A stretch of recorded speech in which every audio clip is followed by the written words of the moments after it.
তো আমরা এখানে এই অ্যাসাইনমেন্ট অপারেটরগুলো গতকালকে দেখছিলাম। এই ইকুয়াল বলতে অ্যাসাইনমেন্ট অপারেটর কাকে বলা হয়? যার মাধ্যমে, যে অপারেটরের মাধ্যমে কোনো ভ্যালুকে আমরা অ্যাসাইন করতে পারি। ঠিক আছে, অ্যাসাইন মানে কি? কোনো ভেরিয়েবলে ভ্যালু দেওয়াটাকে বলা হচ্ছে অ্যাসাইন করা। যেমন এক্স ইকুয়াল 10, এর মানে হচ্ছে 10টাকে এক্সের মধ্যে আমি স্টোর করতেছি, তাই না? তাহলে এই যে কোনো ভ্যালুকে আমরা কোনো ভেরিয়েবল স্টোর করতেছি, এই কনসেপ্টটাকে বলা হচ্ছে অ্যাসাইন করা। তো এই ওয়াই হচ্ছে অ্যাসাইনমেন্ট অপারেটর। তার কারণ হচ্ছে এক্স ইকুয়াল 10, তার মানে কি এই 10টাকে যে আমি এক্সের মধ্যে স্টোর করতেছি কিসের মাধ্যমে? এই অ্যাসাইনমেন্ট অপারেটরের মাধ্যমে, এই ইকুয়ালের মাধ্যমে। তার জন্য এই ইকুয়ালের মাধ্যমে যেহেতু আমরা ভ্যালু অ্যাসাইন করে থাকি কোনো ভেরিয়েবলে, তার জন্য এটাকে বলা হচ্ছে অ্যাসাইনমেন্ট অপারেটর। আর এছাড়াও ইকুয়াল ছাড়াও আরও কিছু অ্যাসাইনমেন্ট অপারেটর আছে, যেমন plus equal, minus equal, multiplication equal, division equal, modulus operator equal. তো এখানে প্লাস ইকুয়াল মানে হচ্ছে x plus equal y, x equal x plus y. তার মানে কি লেফট সাইডের ভ্যালুর সাথে রাইট সাইডের ভেরিয়েবলের ভ্যালু যোগ করে যোগফলটা স্টোর হচ্ছে কোথায়? লেফট সাইডের ভেরিয়েবলে স্টোর হচ্ছে না? তো এটাকে আমরা সংক্ষিপ্তভাবে লিখতে পারি x plus equal y. Clear? X minus equal y যে কথা, x equal x minus y same কথা, সেম এই মাল্টিপ্লাই, ডিভিশন, মডিউলাসের কাজ সেমই। আর প্লাস অপারেটর এটাকে কি বলা হয়? Concatenation operator. দুটো স্ট্রিংকে যদি আমরা সংযুক্ত করতে চাই, সেক্ষেত্রে এই প্লাস কনক্যাটেনেশন অপারেটর ইউজ করে থাকি। যেমন txt1 এর মান হচ্ছে what a very, R txt2 এর মান হচ্ছে নাইস ডে। তো দুটাকে আমরা txt1 প্লাস txt2 এর মানে হচ্ছে txt1 এর মধ্যে যে টেক্সট আছে সেটার সাথে txt2 এর সাথে যে টেক্সটটা আছে সেই টেক্সটটাকে সংযুক্ত করে স্টোর করছি কোথায়? txt3-তে, এবং অ্যাজ এ রেজাল্ট এই আউটপুটটা আমরা পাবো। ক্লিয়ার?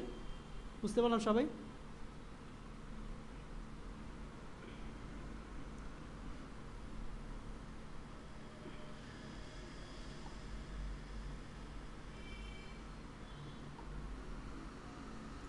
এখন হচ্ছে কম্প্যারিজন অপারেটর। তো কম্পেয়ার কাকে বলে? কম্পেয়ারের বাংলা অর্থ হচ্ছে তুলনা করা। ঠিক আছে, তুলনা করা মানে হচ্ছে দুটা পক্ষের মধ্যে একটা পক্ষের সাথে আরেকটা পক্ষকে তুলনা করাটাই হচ্ছে কম্পেয়ার।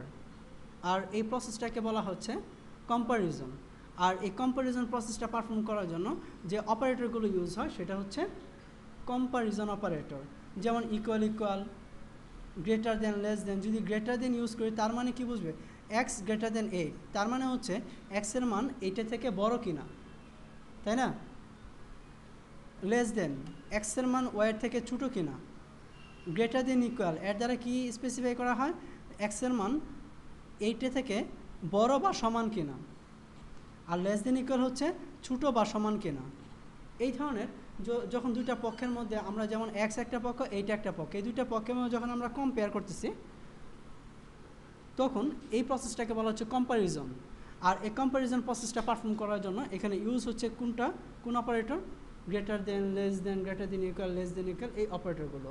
আর এই অপারেটরগুলো যেহেতু দুইটা পক্ষের মধ্যে কম্পেয়ার করার জন্য ব্যবহৃত হচ্ছে, তার জন্য এটাকে কি বলা হচ্ছে? Comparison operator. ঠিক আছে? এখন এক্স গ্রেটার দেন 8, এটা ট্রু কখন হবে? এটার result either true or false return করবে, যে এক্সের মান এইটা থেকে বড় কিনা। যদি এক্সের মান এইটা থেকে বড় হয় তাহলে ট্রু ডিসপ্লে করবে, আর যে এক্সের মান এইটা থেকে বড় না হয় তাহলে রিটার্ন করবে ফলস। আর এটার ক্ষেত্রে কী করবে? এক্সের মান এটা থেকে ছোটো কিনা, যদি ছোটো হয় তাহলে রিটার্ন করবে ট্রু, আদারওয়াইজ ফলস। ক্লিয়ার? এইটা হচ্ছে এক্সের মান এইটার বড় বা সমান কিনা। যদি বড় বা সমান হয় তাহলে রিটার্ন করবে ট্রু, আদারওয়াইজ ফলস। এইভাবে আমরা কি দুটা পক্ষের মধ্যে কম্পেয়ার করতে পারি, তুলনা করতে পারি। আর এই তুলনা করার জন্য আমরা greater than, greater, less than, এই অপারেটরগুলো ইউজ করে থাকি। তার জন্য এইগুলোকে বলা হচ্ছে কম্প্যারিজন অপারেটর। আর তাছাড়াও আছে equal to, equal equal, x equal equal 8। তার মানে কি? এক্সের মান যদি 5 হয়ে থাকে, এক্স ইকুয়াল ইকুয়াল 8, তাহলে সে কী করতেছে? ফলস।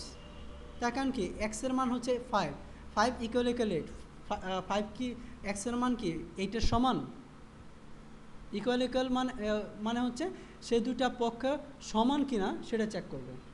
যদি সমান হয় তাহলে রিটার্ন করবে ট্রু, আদারওয়াইজ ফলস। তাহলে এক্সের মান যদি 5 হয় তাহলে তো এটা সমান না, তার জন্য ফলস।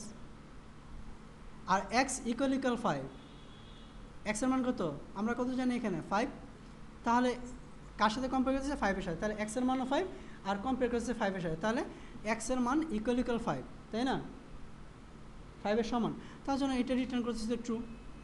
আর ট্রিপল ইকুয়াল যদি বোঝায় তাহলে কি বুঝবো আমরা, যে এক্সের মান ওয়াইয়ের মান এক্সের মান বাম পক্ষ ডান পক্ষের সমান কিনা সেটা চেক করবে, প্লাস আরেকটা এক্সের জন্য চেক করবে সেটা হচ্ছে যে বাম পক্ষে ডাটা টাইপ ডান পক্ষে ডাটা টাইপ সেম কিনা। তাহলে এক্সের মান কত 5, কিন্তু এটা ডাটা টাইপ কি ইন্টিজার, তাই না, নিউমেরিক না, কিন্তু এখানে ডবল কোটেশন মধ্যে 5 লিখছে, তার মানে কি এটা কি টেক্সট না। তাহলে এক্সের মান 5, তাহলে 5 ইকুয়াল 5, এক্সের মানের সাথে 5, ওকে দুটা সমান, বাট প্রবলেম হচ্ছে দুইটা ডাটা টাইপ সেম না। এক্সের যে মানটা আছে 5, এটা ডাটা টাইপ হচ্ছে ইন্টিজার, আর এখানে আমরা যে 5 ডবল কোটেশনের মধ্যে লিখছি এটা ডাটা টাইপ হচ্ছে টেক্সট, তার কি ডাটা টাইপ সেম না, তাহলে এটা রেজাল্ট শো করবে ফলস। এবং এক্ষেত্রে কি এক্সের মান হচ্ছে 5 এবং ডাটা টাইপ হচ্ছে ইন্টিজার, এবং এখানে ইন্টিজার জাতীয় ভ্যালুর সাথে 5 সমান, এবং এটা ইন্টিজার ভ্যালু যেহেতু তার জন্য রিটার্ন করতেছে ট্রু। তার মানে হচ্ছে ট্রিপল ইকুয়ালের বিশেষত্বটা হচ্ছে এটা ফার্স্ট চেক করবে whether those values are equal or not, then their data types also are equal or not. ঠিক আছে, সমান কিনা, দুটা ভ্যালু সমান কিনা এবং ডাটা টাইপ সমান কিনা, দুটা জিনিস চেক করবে। ক্লিয়ার? আর নট ইকুয়াল মানে হচ্ছে এক্সের মান এটা থেকে সমান না কিনা, যদি সমান হয়, যদি সমান না হয় তাহলে রেজাল্ট শো করবে ট্রু। তাহলে কি সমান না, তাহলে কি শো করবে ট্রু। আর যদি সমান হয় তাহলে রেজাল্ট শো করবে এটা ফলস।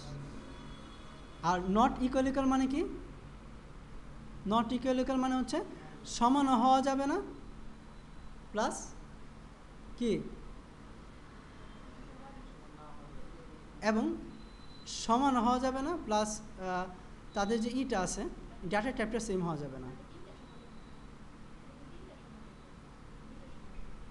দুইটার সময় যে নট আছে আগে, নট ইকুয়াল, আর এটা নট ইকুয়াল 5 মানে হচ্ছে এক্সের মান 5-এর মানের সমান এবং ডাটা টাইপও সেম, তার জন্য ফলস। অর্থাৎ যদি ট্রু হয় তাহলে ফলস, নট থাকার কারণে, আর যদি ফলস হয় তাহলে ট্রু। কম্পারিজন অপারেটরগুলো সম্পর্কে ক্লিয়ার কনসেপ্ট। এখন হচ্ছে যেমন হাউ ইট ক্যান, যেমন এখানে আমাদের কয়টা কন্ডিশন, যদি আমরা এরকম বলি যাদের বয়স 18 থেকে 30 বছরের মধ্যে শুধুমাত্র তারাই জবের জন্য অ্যাপ্লাই করতে পারবে, তাহলে এখানে আমার কন্ডিশন কয়টা, একটা হচ্ছে এজটা গ্রেটার দেন অর ইকুয়াল 18 কিনা, আর আরেকটা হচ্ছে কি এজটা 30 সমান বা নিচে কিনা, তাই না। কন্ডিশন আমার কয়টা হলো, দুইটা। তাহলে একাধিক কন্ডিশনকে যদি আমি কম্বাইন করতে চাই সেক্ষেত্রে আমরা লজিক্যাল অপারেটর ইউজ করি। লজিক্যাল অপারেটর হচ্ছে তিনটা, অ্যান্ড, অর, নট। অ্যান্ডকে আমরা প্রকাশ করে থাকি ডবল এম্পারসেন্ট দ্বারা, আর ডবল পাই সাইন দ্বারা প্রকাশ করে থাকি অর, আর নট দ্বারা এক্সক্লেমেটরি সাইন দ্বারা আমরা প্রকাশ করে থাকি নট। যেমন আমরা পার্টস অফ স্পিচে কনজাংশন ইউজ করতাম কেন, অ্যান্ড, অর কেন ইউজ করি, এক বা একাধিক দুই বা ততোধিক সেন্টেন্সকে কম্বাইন করার জন্য, তাই না। ঠিক তেমনি এখানে দুই বা ততোধিক কন্ডিশনকে যদি আমরা কম্বাইন করতে চাই সেক্ষেত্রে আমাদের ইউজ করতে হবে কি লজিক্যাল অপারেটর। এখানে দেখো x equal 6 and y equal 3, কয়টা কন্ডিশন, দুইটাকে কম্বাইন করলাম কি দ্বারা, অ্যান্ড দ্বারা। তো এখন অ্যান্ড দ্বারা যখন সংযুক্ত হবে তখন দুইটা কন্ডিশনই যখন ট্রু হবে, যতগুলো কন্ডিশন আছে যতগুলো কন্ডিশন অ্যান্ড দ্বারা সংযুক্ত থাকবে সবগুলো কন্ডিশন যখন ট্রু হবে তখনই শুধুমাত্র টোটালটার রেজাল্ট শো করবে ট্রু, আদারওয়াইজ ফলস। আর যে অর থাকে, অর দ্বারা যতগুলো কন্ডিশন সংযুক্ত থাকবে ততগুলো কন্ডিশনের মধ্যে যদি মিনিমাম একটা কন্ডিশন ট্রু হয় তাহলে টোটালটার রেজাল্ট শো করবে ট্রু। ঠিক আছে? যেমন আমাকে যদি বলা হয় 1 এবং 5, 10 নং প্রশ্নসহ যে কোনো 5টি প্রশ্ন উত্তর দাও, তাহলে কি আমার 1 এবং 10 দুটো প্রশ্ন উত্তর দিতে হবে না? যদি আমি 1, 10 ছাড়া যদি অন্য 5টা আনসার করি, তাহলে কি আমাকে 5টার মার্কস দিবে? 4টার মার্কস দিবে। কিন্তু যদি দেওয়া থাকে 1 অথবা 10, তাহলে কি হবে? যে কোনো একটা আনসার করতে হবে, 1 অথবা 10 যে কোনো একটা। যদি আমি 1, 10 দুইটা আনসার করি, তাহলে কি আমার 2টা মার্কস দিবে? তাহলে সেম থিংটা হচ্ছে এখানে। এখানে দুইটা কন্ডিশন সংযুক্ত আছে অ্যান্ড দ্বারা, অর্থাৎ এক্স ইকুয়াল যখন 6 হবে এবং ওয়াই ইকুয়াল যখন 3 হবে, তখনই শুধুমাত্র এই টোটালটার রেজাল্ট শো করবে কত? True, otherwise false. আর যদি এখানে অর থাকতো, তখন এক্সের মান যদি 6 থাকতো, অর্থাৎ প্রথম কন্ডিশন বা তৃতীয় কন্ডিশন যে কোনো একটা যদি ট্রু হয়, তাহলে টোটাল রেজাল্ট শো করবে ট্রু। ক্লিয়ার?